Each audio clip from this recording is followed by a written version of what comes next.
અને સમાચાર તરફ નજર કરીએ તો વધતી ગરમીની અસર માત્ર માણસો પર નહીં પરંતુ પશુ પક્ષીઓ ઉપર પણ પડી રહી છે। રોજના અમદાવાદમાં 100થી વધુ પક્ષીઓ ગરમીનો શિકાર બની રહ્યા છે। અસહ્ય તાપથી કબૂતર અને સમડીને સૌથી વધુ અસર થઈ રહી છે। અમદાવાદમાં આકરી ગરમીથી દરરોજ 100થી વધુ પક્ષીઓ ડિહાઇડ્રેશનનો ભોગ બનવા માંડ્યા છે।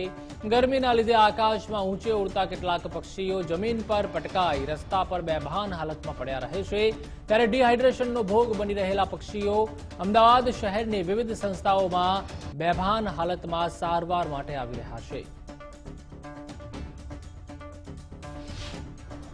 ગરમીના કારણે માણસો જ નહીં પરંતુ પક્ષીઓ પણ આહત થઈ રહ્યા છે।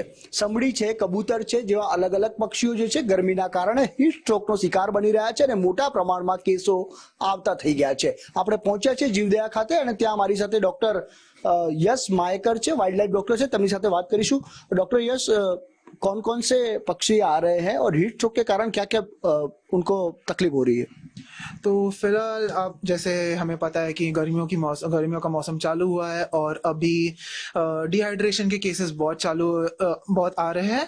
तो फिलहाल हमारे पास ब्लैक काइट्स, अलेक्जेंड्रिना रोज रिंग पैराकीट्स और अनेक छोटे मोटे पक्षी आ रहे हैं। हमारे पास कबूतर भी बहुत संख्या में आए ही जा रहे हैं।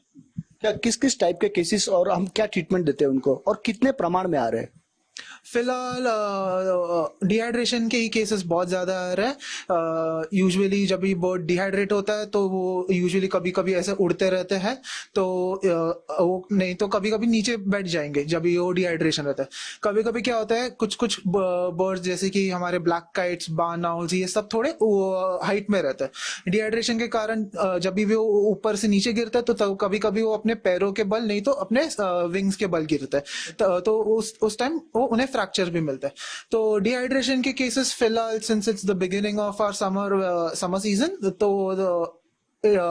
अराउंड 30 से 40 रोजाना बर्ड्स के केसेस तो आ रहे हैं, उसमें से 20 से 25 तो डिहाइड्रेशन के तो रहते हैं। ओवरऑल हमारी संस्था में आपने कहा 40 एक आ रहे हैं, तो ओवरऑल काफी संस्थाएं कितने आते होंगे?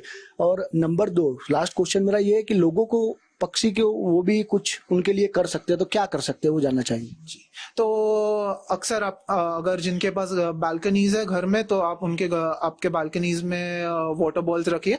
आपको ज्यादा कुछ नहीं करना, आपको सिर्फ है ना वो पानी का एक आधा बोल रखना है। आप अपने गार्डन्स या कोई प्ले ग्राउंड, ओपन एरियाज जिधर रहते हैं वहां पे भी आप रख सकते हैं।